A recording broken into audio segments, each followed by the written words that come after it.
우동 한 그릇. 해마다 섣달 금음날이 되면 일본의 우동집은 1년 중 가장 바쁩니다. 삿포로에 있는 우동집 북회정도 이날은 아침부터 눈코 뜰 새 없이 바빴습니다. 이날은 1년 중 마지막 날이라서 그런지 밤이 깊어지면서 집으로 돌아가는 사람들의 발걸음도 빨라졌습니다. 그러더니 10시가 지나자 손님도 뜸해졌습니다. 무뚝뚝한 성격의 우동집 주인 아저씨는 입을 꾹 다문 채 주방에 그릇을 정리하고 있었습니다. 그리고 남편과는 달리 상냥해서 손님들에게 인기가 많은 주인 여자는 이제 2시간도 안 되어 새해가 시작되겠구나.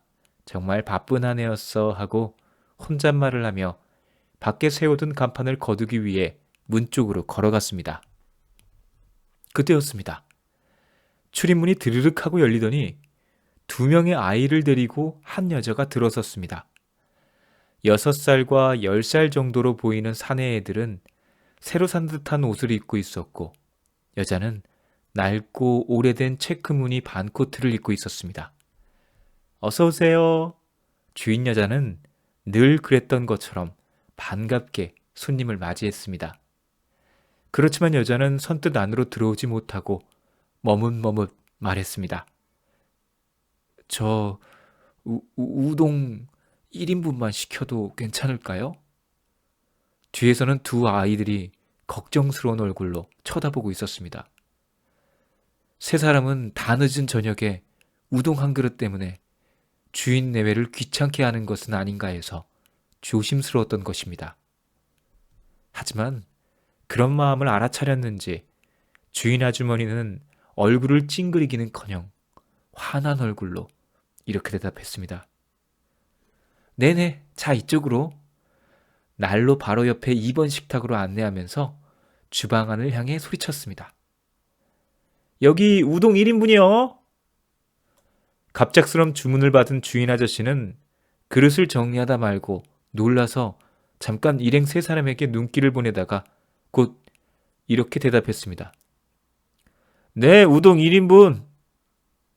그는 아내 모르게 1인분에 우동 반 덩어리를 더 넣어서 삶았습니다.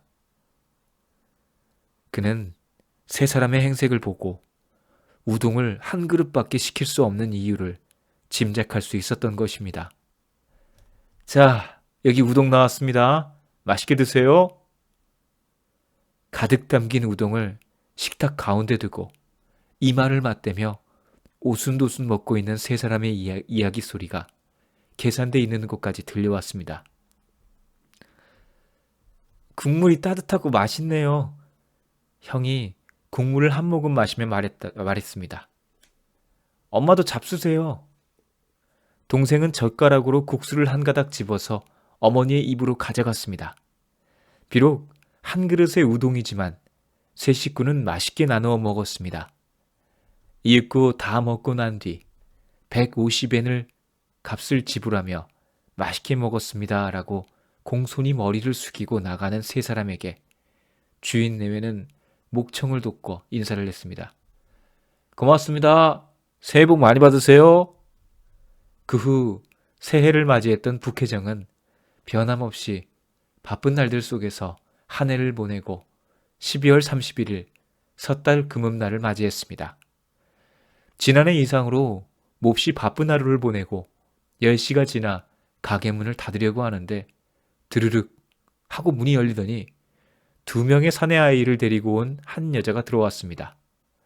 주인 여자는 그 여자가 입고 있는 체크무늬 반코트를 본 순간 1년 전 섣달 금음날 문 닫기 직전에 와서 우동 한 그릇을 먹고 갔던 그 손님들이라는 걸 알았습니다. 여자는 그날처럼 조심스럽고 예의 바르게 말했습니다. 저 우동 1인분입니다만 괜찮을까요?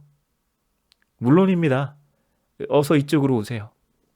주인 여자는 작년과 같이 2번 식탁으로 안내하면서 큰 소리로 외쳤습니다. 여기 우동 1인분이요. 주방 안에서 역시 3사람을 알아본 주인 아저씨는 네, 우동 1인분. 그러고 나서 막 꺼버린 가스레인지에 불을 붙였습니다. 물을 끓이고 있는 주인 여자가 주방으로 들어와 남편에게 속삭였습니다. 저 여보, 그냥 공짜로 3인분의 우동을 만들어 줍시다. 그 말에 남편이 고개를 저었습니다. 안 돼요. 그렇게 하면 도리어 부담스러워서 다신 우리 집에 오지 못할 거예요.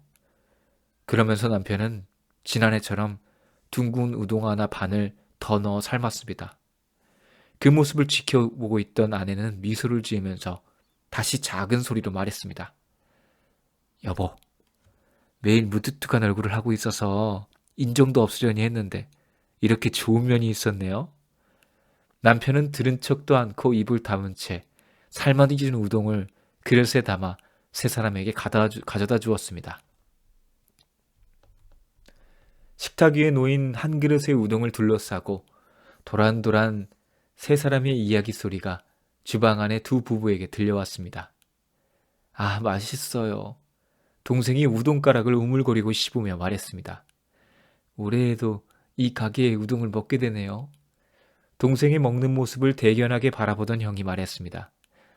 내년에도 먹을 수 있으면 좋으련만. 주인 내외는 순식간에 비어진 우동 그릇과 대견스러운 두 아들을 번갈아 바라보는 어머니의 모습에 눈시울이 붉어졌습니다. 이번에도 우동값을 내고 나가는 세 사람의 뒷모습을 향해 주인 내외는 약속이라도 한 것처럼 큰 소리로 외쳤습니다. 고맙습니다. 새해 복 많이 받으세요.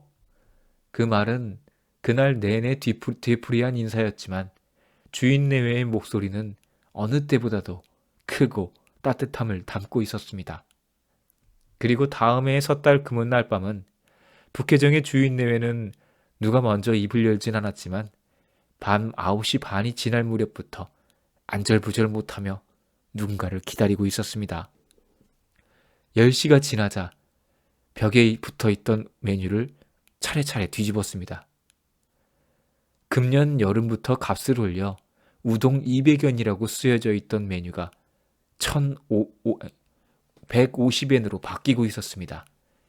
그리고 이번 식탁 위에는 이미 30분 전부터 예약석이란 팻말이 놓여졌습니다.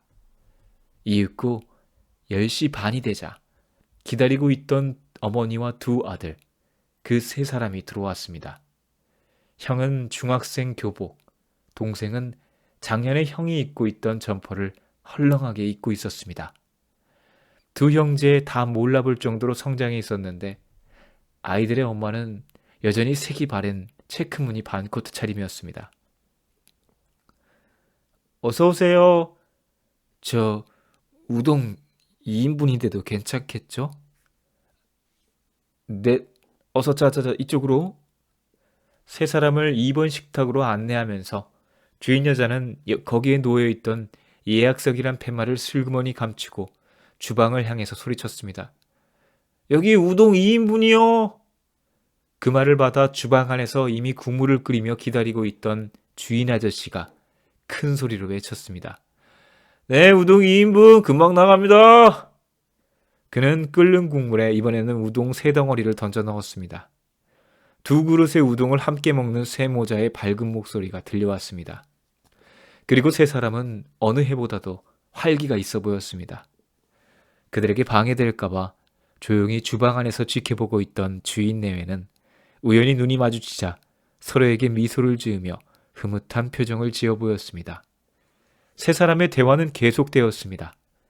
시로도야, 그리고 준아, 오늘은 너희들에게 엄마가 고맙다는 말을 하고 싶구나. 고맙다뇨? 무슨 말씀이세요?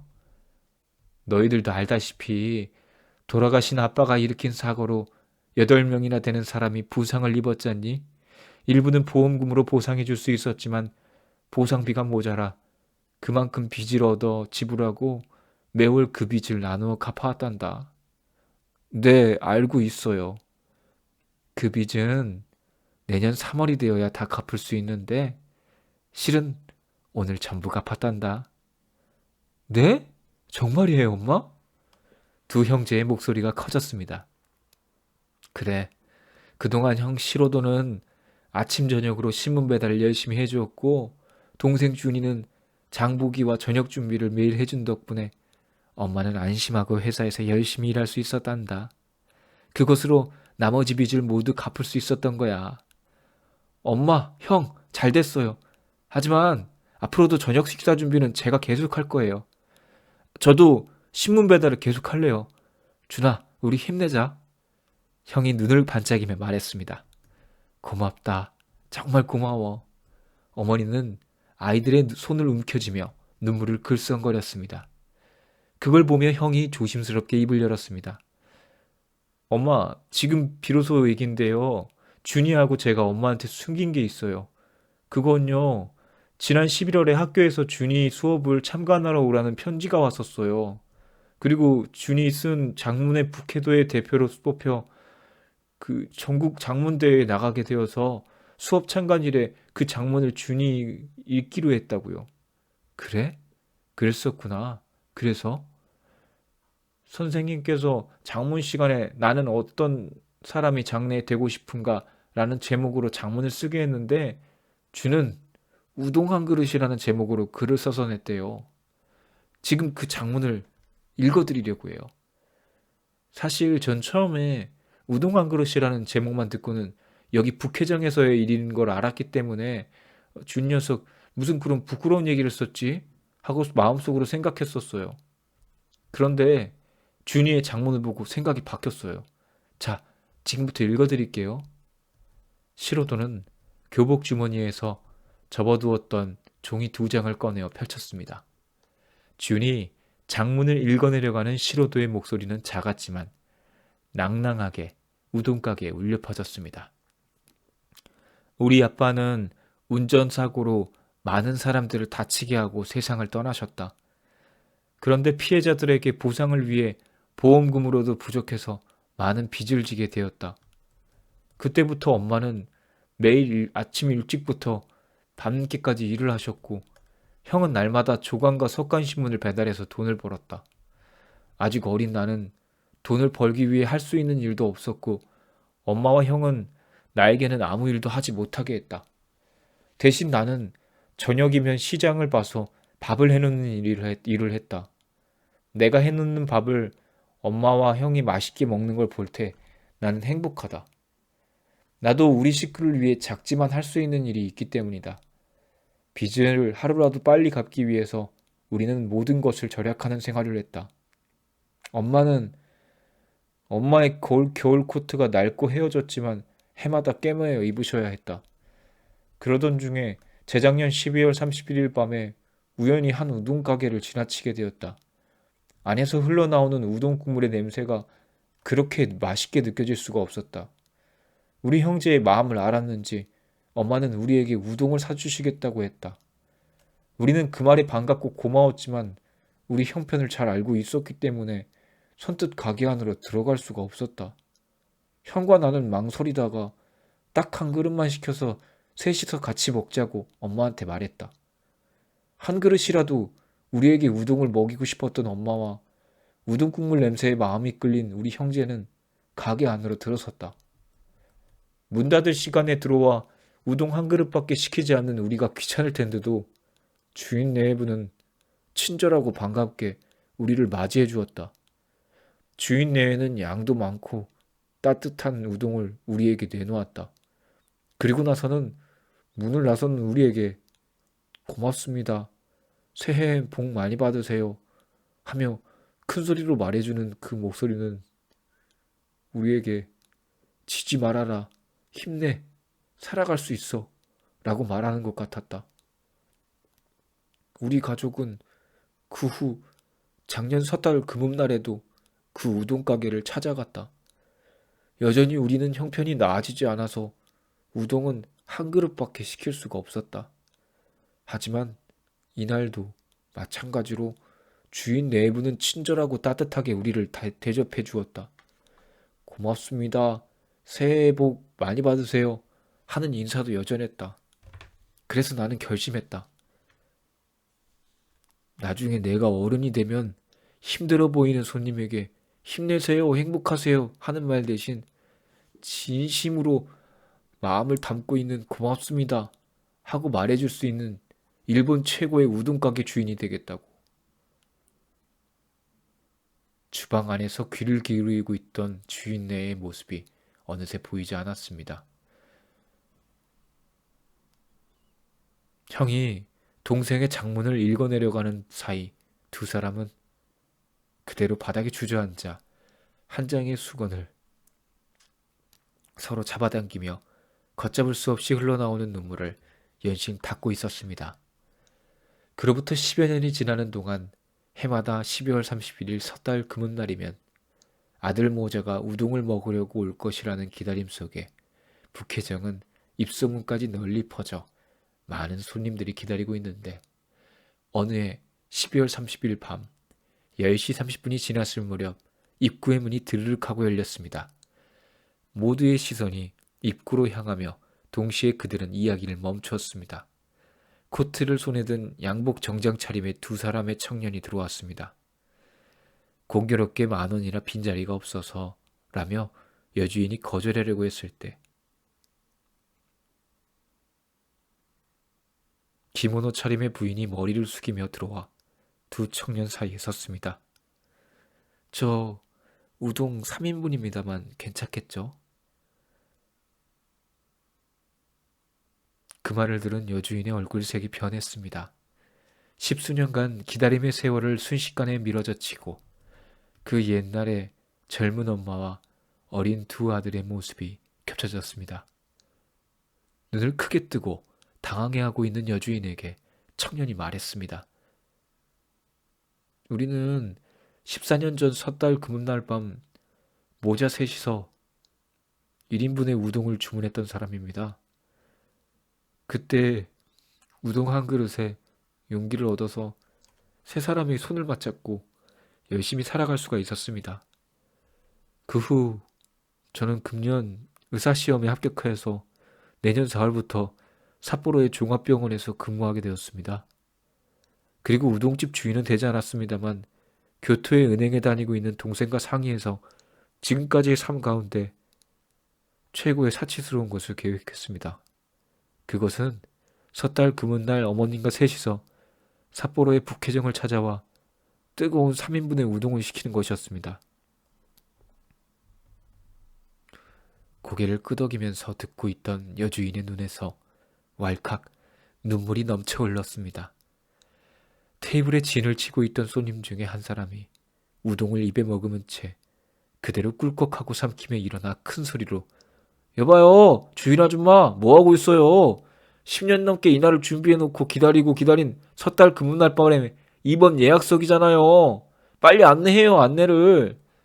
손님의 말에 번뜩 정신을 차린 여주인은 잘 오셨어요. 자, 어서요. 여보, 이번 테이블 우동 3인분? 늘 무뚝뚝한 얼굴로 주방에서 눈물을 적시던 주인은 네, 우동 3인분? 하며 더욱 큰 소리로 대답했습니다.